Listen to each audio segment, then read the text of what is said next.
I want to talk about something that also plagues our communities, and that's criminal justice and mass incarceration. The 1986 Criminal Justice Act, written by President Biden, was probably the worst blight on the African-American community. A kid who was in a Black community that got caught with some crack got 100 times the penalty of a kid in a white community a mile away that had powder cocaine. By 1998, the Black population in America's prisons had doubled.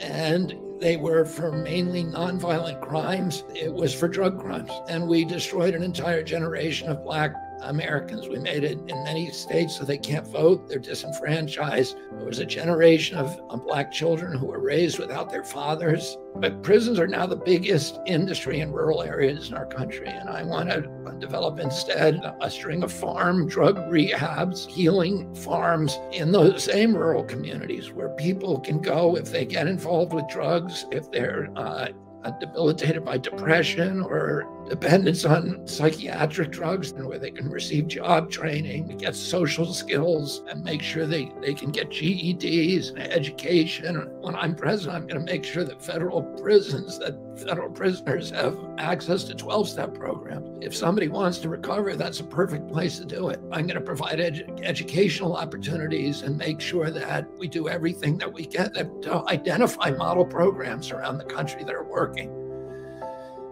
and then try to adopt those protocols in other prisons.